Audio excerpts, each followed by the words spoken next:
Is he or isn't he? That is the question. The suspect in the killings of Minnesota State Senator Melissa Horman and her husband, and after he had first tried to kill another state representative, Senator John Hoffman, and his wife, shooting them 17 times.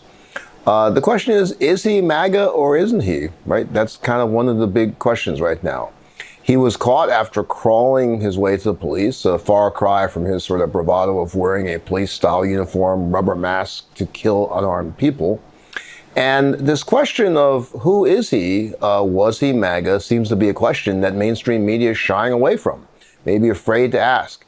And the authorities are shying away from making that kind of claim or deduction at this point, too. And on top of that, DOJ is trying to take the case away, it seems, from the state authorities. This is a killing of a state representative, attempted murder of a state senator, not federal members of the United States Congress. Vance Luther Boutler, AP, is giving us a few important facts about the guy. We'll put that story up for you. You can read about it. And he is accused of assassinating the top Democrat in the Minnesota House. And he is being reported to have held deeply religious and politically conservative views. 2 years ago, he was doing some sort of a preaching tour in Africa, and he told them that the U.S. was in a bad place. Most churches don't oppose abortion. And friends and colleagues interviewed by AP described him as a devout Christian who attended evangelical church, went to campaign rallies for President Donald Trump. Records indicate he was registered to vote as a Republican while living in Oklahoma in 2004 before moving to Minnesota, where they don't list the voter affiliation. And it's not believed that he made any public threats prior to this. And law enforcement saying, we often want easy answers to complex problems, but they're going to complete their full investigations first. Friends had told AP that they knew Boutler was religious and conservative, but he didn't talk about politics and didn't seem extreme. A lifelong friend of his said he was right-leaning politically, but he didn't seem fanatical from what his friend had seen. Now, different publication, the Hindu Times, puts it more directly, asking, is he really a MAGA? They're asking it right out loud. And seems that he does seem to be that way. And the question is, what does the evidence show, right? The reason for the murder, according to their reporting, is police discovered a list of some 70 politicians he intended to assassinate. And Republicans are now accusing Boutler, who worked for Governor Tim Walz at one point as part of some commission that he'd been on and reappointed to by the governor, that he's actually a Democratic supporter. Because in part, No Kings protest posters have been discovered in his car after he escaped on foot. They report that his childhood friend, David Carlson, claimed that he is a Trump supporter and voted for him. And his target list is mostly liberal and Democratic leaders. Nonetheless, MAGA has really rallied against Carlson. They're claiming in many widely showed videos that he had served for Tim Walz, didn't like him, and the lifelong friend made a mistake in speaking about the governor. He called him Jim Walz. He also referenced President Biden as Jim Biden. MAGA world pounced on this, making fun of him, saying he's such a liar, for example. He voted Democrat, appointed by a Democrat, doesn't know who these people are. Then you have Senator Mike Lee from Utah, who actually said this is what happens when Marxists don't get their way. That's his post on X, featuring a photo of Boutler, the suspect, appearing to be that latex face mask he used in committing these murders. Then we've got a post from perhaps the reformed MAGA, some people think, Elon Musk, who's had the falling out with Trump. Not too reforming sounding. He says, quote, "The far left is murderously violent," he wrote on X, reposting a post from a user who claimed that multiple recent high-profile killings, including this recent one, this assassination, had been perpetrated by the left. That's what Musk is kind of amplifying with his huge Twitter following. So it doesn't seem too reformed. And just to complete the picture here for the MAGA world, I usually don't like to do this, but we have Laura Loomer's post on X, which is, I'll just read it for you for a moment. "The media wants to gaslight you into thinking the shooter in Minnesota is a Trump supporter. He was appointed by Walz. He was friends with Walz, and he had No Kings flyers in his car. No Kings is a violent group, and it's no surprise the shooting took place the day the No Kings protest kicked off across the country." Now DOJ is jumping into the case? Well, let's break down how all this kind of fits together. But first, remember to subscribe to our channel, and we'll put up the subscribe button for you to make sure that you do that. Now, it's understandable. Media doesn't want to decide what the shooter's motive is. Now, I was a federal prosecutor. I understand the concerns about that. And one of the things we do here at Under Color of Law is to look behind the scenes to understand how the structure may be affecting things.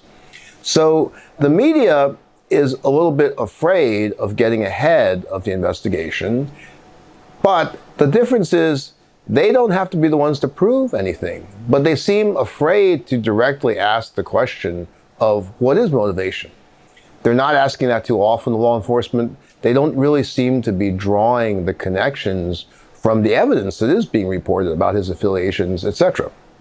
Now, law enforcement doesn't want to get ahead of the matter either, right? Eventually, some prosecutors got to prove in court that he did it, and so they don't want to be ahead of the game with talking about his motivations before they have the full evidence. But there's something really important here that mainstream media is missing, and a lot of people confuse these points, which is prosecutors are going to have to show his intent, right? He intended to do this. Part of that can be what was his motivation, but you don't have to show why the person wanted to do this. It helps. It can help you persuade the jury, but you're not really proving motivation. You always hear that, like in murder mysteries, what was his motive? You don't really have to prove the motive. You just have to prove that he did the crime. Also missing the point is statements about how we need to tune down the rhetoric. It's really missing the point. This rhetoric is so long past being toned down or tuned down. And it's only on one side, right? It's the MAGA side. There aren't a bunch of Democrats or independents out there calling for arrests, claiming a basis to arrest purely on the basis of politics. That's all on one side. It is a complex combination that leads people to any kind of violence. When it's more politically oriented, sure, they may be prone to being radicalized. There could be mental illness, other stressors for them. But here's where legal analysis can help kind of work through that. When you prove intent as a prosecutor, as I said, you may sometimes want to get into motivation. You sometimes have to, in your case, disprove other reasons for what might have happened here. But it's not about rhetoric. You just present the evidence, and that's what you're looking at, is whether the defendant did the crime. It doesn't matter whether he appears to be right-leaning, conservative, left-leaning, anti-abortion. Does that make him guilty as hell? No. But it's the killings and the shootings that make him guilty, and that's what will be done in court ultimately. But for understanding the case, understanding what's going on in the country that leads to this type of violence, the reporting is really missing the mark because it really is quite obvious. It is the MAGA movement that espouses, glorifies violence, glorifies their expansion of their power. Why do they, ahead of anybody else, media, law enforcement, Democrats, independents, anybody else, why do they need to jump in and claim they know the motivation, claim that he's a leftist, or, this is a really wild one, Governor Walz sent him in on an assassination mission? Why? Why are they the only ones that need to make that shit up, really? Think about that. Now, let's add to the fact that DOJ has jumped on board. They have added a federal complaint rather quickly, and they're doing stalking and murder. Now, why not wait for the state? Traditionally, you do wait for the state to go first. That's what DOJ does. The states take care of the majority of crimes. Law and order in the states are not the federal government's task. The federal government only steps in for very specific federal crimes. Now, obviously, if this was a federal representative who had been assassinated and also shot, not much debate as to who's going to go first here. But even so, there can be debate. Let's look at a really famous instance of it, right? When President John F. Kennedy was assassinated, there was a brief standoff as the Secret Service got ready to fly his body back to D.C. between them and the Dallas police because it was a Dallas murder. It occurred in Dallas. Not much issue about that. Now, you can read a little bit more about the DOJ actions here in this article we'll put up for you, but it's buried pretty deep in the article about the kind of dispute between the state and the feds here. And the article says, again, it's kind of buried, quote, although state and federal law enforcement officials were united as they announced Boutler's apprehension Sunday night, a legal tug of war appeared to emerge Monday over who would be the first to take him to trial. Originally, he's booked in the state county jail, perfectly standard, and he was scheduled to make his first court appearance for the state murder charges. Before that could happen, federal authorities arrived to take him into custody and transport him to his federal court hearing in St. Paul. The county attorney, the state prosecutor in charge of the prosecution, told reporters her office had been abruptly informed of the transfer that morning and said that typically the suspect would have made his scheduled state court appearance first. When a reporter pressed her on whether he is going to appear in court in Minneapolis, Moriarty, the prosecutor, left the lectern. Ultimately, the defendant didn't appear in the state court hearing that day, and he was not yet represented by attorney for that. So a little bit of a backstory here that the Post does go into is tensions have been high in recent months between the Justice Department and Minnesota officials. And the Minnesota officials, have been critical of the Trump immigration excesses and crackdown. And then last month, DOJ announced that they opened a racial discrimination investigation into this prosecutor, Moriarty, a Democrat, and the Hennepin County Attorney's Office, the prosecutor's office in charge of the case, over a new policy that would take an individual's race into consideration during plea negotiations. Now, examples of the more normal process, right? Derek Chauvin case. In Chauvin's case, DOJ let the state go first. An actually really interesting story here way back when, as The Hill and others and the Minneapolis Star-Tribune reported, that DOJ had been building up to charge Chauvin for a while. They were ready to indict him. But they didn't want, and we'll put up this quote for you, they didn't want to do it while the state case was pending because they were worried that they might add publicity and that could disrupt the state's case. So they had a contingency plan. Just in case Chauvin was acquitted on the state counts, they planned to arrest him at the courthouse and go forward right away with the federal case. Now we know he wasn't acquitted on the state charges, and they did charge him with federal civil rights charges later on. That's the normal situation. When it's a state crime like that, a state murder, you let the state go first, as opposed to jumping in. Sure, there's behind the scenes tug of war in high profile cases that can happen. But in my memory, I don't remember DOJ jumping in a state murder case like this to go first. They play the backup. They let the state take care of its people first. So here, of course, you have to wonder, what is the Trump DOJ going to do with this? Now, the federal charges do carry the potential of a death penalty that probably Minnesota doesn't. Again, almost no reporting on this particular issue. Minnesota abolished the death penalty, so I don't think they can retroactively revive it just for his case. So it doesn't look like he would face the death penalty in Minnesota, but under the federal death penalty provisions, he could.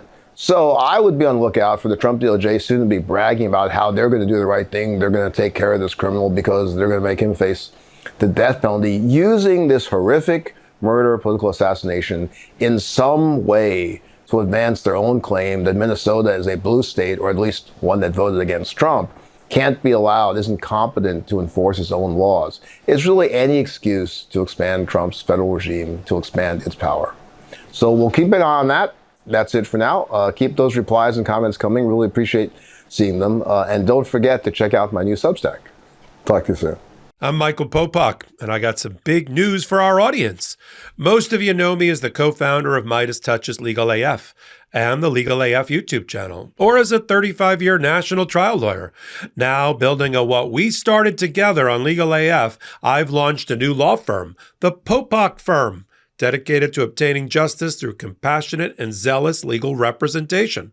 At the Popak Firm, we are focused on obtaining justice for those who have been injured or damaged by a life-altering event, by securing the highest dollar recoveries.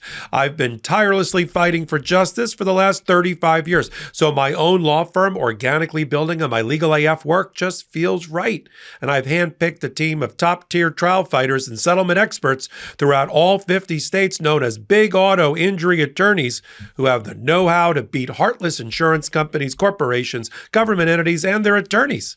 Big Auto's attorneys working with my firm are rock stars in their respective states and collectively responsible for billions of dollars in recoveries. So if you or a loved one have been on the wrong side of a catastrophic auto, motor vehicle, rideshare, or truck accident, suffered a personal injury, or been the victim of medical malpractice, employment harassment or discrimination, or suffered a violation of your civil and constitutional rights, then contact the Popok firm today at 1-877-POPOK-AF or by visiting my website at www.thepopokfirm.com and fill out a free case evaluation form. And if we determine that you have a case and you sign with us, we don't get paid unless you do. The Popok firm, fighting for your justice every step of the way.